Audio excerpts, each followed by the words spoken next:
আল্লাহ পাক রব্বুল আলামিন বলেন, ইয়া আইয়ুহাল্লাযীনা আমানু কু আনফুসাকুম ওয়া আহলিকুম নার।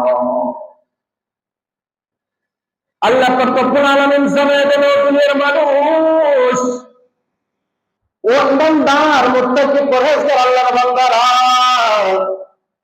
কু আনফুসাকুম, তোমরা নিজে নিজেকে জাহান্নামের আগুন থেকে বাঁচাও। সুবহানাল্লাহ। সুবহানাল্লাহ।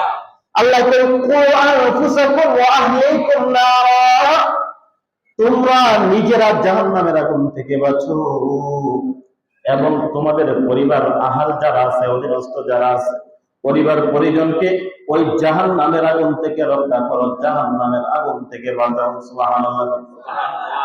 আল্লাহ কই, নিজে আগে জাহান্নামের আগুন থেকে বাঁচো, পরিবারস্থ যারা আছে, সন্তান, বিবি, পুত্র সন্তান, মেয়ে সন্তান, ভাই যারা পরিবারের অন্তর্ভুক্ত আছে, তাদেরকে কিভাবে চললে, কোন পথে চললে, কোন রাস্তা অবলম্বন করলে জাহান্নামের আগুন থেকে বাঁচা যাবে, তুমি এই ঘরের ফ্যামিলি মেম্বার হয়ে তোমার উপর দায়িত্ব, তুমি তাদেরকে সঠিক রাস্তা বাতিয়ে দেওয়া। ঠিক না?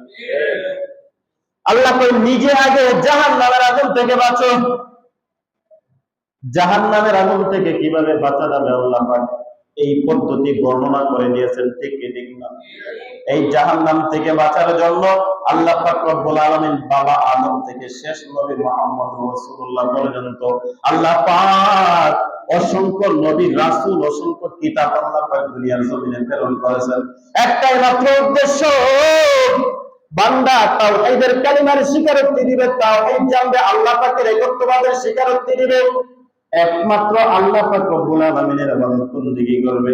যেই জন্য বান্দা তোমারে আল্লাহ বানাইছে, এই ইবাদত বندگی আল্লাহ পাক রব্বুল আলামিনের জন্য করতে হবে। শুধু তাই নয় রে মুমিন, তোমার অধীনস্থ যারা আছে, যেই মেয়েটাকে তুমি বিবাহ করে ঘরের মধ্যে নিয়ে এসেছো, এই মেয়েটা কোন পথে চললে, কোন রাস্তায় চললে দিনের পথে থাকবে, ইসলামের পথে থাকবে, জান্নাত পাবে, তোমার উপর দায়িত্ব সেই মেয়েটাকে সেইভাবে চালানো। ঠিক না? কয়েক জুমা আগে পিতা মাতার হক সম্পর্কে আলোচনা করেছিলাম। আজকে ইচ্ছে করেছি পিতা মাতার উপর সন্তানের হক। সব হুজুররাই বয়ান করে যে সন্তানরা মা বাবার খেদমত করবে, মা বাবার দেখাশোনা করবে, মা বাবারে আদর যত্নে রাখবে। ঠিক নেই? কিন্তু এই মা বাবার উপর কর্তব্য সন্তানকে কিভাবে বড় করতে হবে। কথা বল না? ঠিক না? সন্তানকে কোন তবিয়তে, কোন রাস্তায় বড় করতে হবে, কিভাবে সন্তানকে লালন পালন করতে হবে, এই সঠিক পন্থা আছে না নাই? আছে।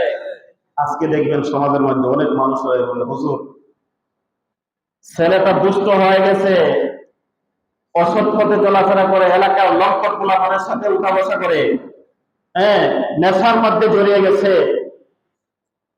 আপনি একটা কিছু করেন যাতে পোলাটা কথা শোনে, ভালো পথে চলে আসে। এমন কয় কি কয় না? কোন তাবিজ, কোন তদবির আসেনি হুজুর, এমন একটা কিছু দেন ছেলেটা যাতে কথা শুনে। আমি বলবো, ছেলে নষ্ট হওয়ার পিছনে সর্বপ্রথম দায়ভার হচ্ছে মা বাবা। কথা বলতে নেই? একটা বাবা, সে তার উপর দায়িত্ব আছে, তার সন্তানের হক আছে তার উপর, সন্তানকে কোন পথে চালাইতে হবে। আপনি বিবাহ করার আগেই আপনার উপর বাবা হওয়ার জন্য কিছু দায়িত্ব রয়েছে। যেমন মেয়েরে বিবাহ করে ঘরে নিয়ে আসলেন, এই মেয়ে দিনের উপর চলে না, নিজেই নামাজ পড়ে না, নিজেই পর্দা করে না, তার থেকে কি ভালো সন্তানের আশা করা যায়? ঠিক না?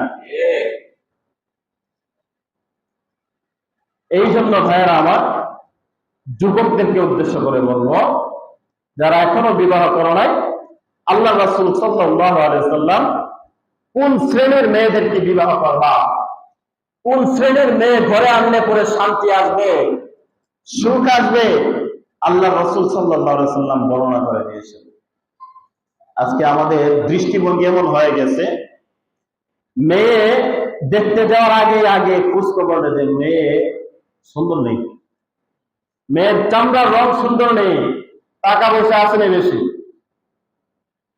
আমাদের দৃষ্টিভঙ্গি এমন হয়ে গেছে, একটাবার জিজ্ঞাসা করা যে নামাজ পড়তে পারেনি মেয়েটা, কোরআন পড়েছে কিনা, পর্দা পশিদার ভিতরে থাকে কিনা, এগুলি জিজ্ঞাসা করেন। এই জন্য বলতেছিলাম প্রিয় হাজিরিন, সমাজের মধ্যে আমাদের একটা প্রবাদ বাক্য আছে, বিভিন্ন দেওয়ালে লেখা থাকে যে আমাকে একটি আদর্শবান মা দাও, আমি একটি আদর্শবান সমাজ উপহার দেব। ঠিক কি ঠিক না? একটি সৎ চরিত্রের আদর্শবান মা উপহার দাও আমাকে, এটা সন্তানের কথা, তাহলে আমি একটি আদর্শ সমাজ উপহার দেব।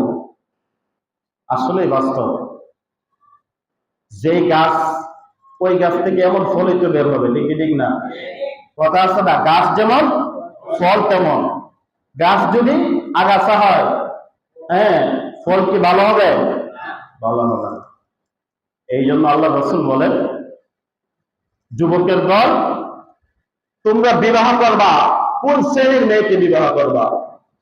قال رسول الله صلى الله عليه وسلم تنكح المرأة لأربعين لمالها لجمالها لحسبها لدينها فاظفر بذات الدين تربت يدك। আল্লাহ রাসূল সাল্লাল্লাহু আলাইহি ওয়াসাল্লাম বলেন, বুখারী এবং মিশকাত শরীফের হাদিস, পয়গম্বর জানায় দেন, সাধারণত মহিলাদেরকে 4 গুণ দেখে বিবাহ করা হয়। বলেন কয় গুণ দেখে? 4 গুণ দেখে বিবাহ করা হয়। কোন মেয়ের মধ্যে যদি এই 4টা গুণ থাকে, পুরুষ বিবাহ করতে আগ্রহ হয়, রাসূল বলেন এই 4 গুণ দেখে বিবাহ করো, 4 গুণ দেখে বিবাহ করো মহিলাদেরকে। 4 গুণের মধ্যে কি কি গুণ? রাসূল বলেন 1 নম্বর লিমালিহা, ওই মেয়েটার বাবার এবং তার পর্যাপ্ত সম্পদ মাল আছে কিনা। সাধারণত মানুষ দেখে মাল সম্পদ দেখে বিবাহ করে। ঠিক কি ঠিক না? 1 নম্বর গুণ লিমালিহা, তার সম্পদের দিকে খেয়াল করা হয়। 2 নম্বর দেখা হয় জামালিহা, মেয়েটা দেখতে শুনতে ভালো কিনা, সুন্দর কিনা। ঠিক কি ঠিক না? রাসূল বলেন 2 নম্বর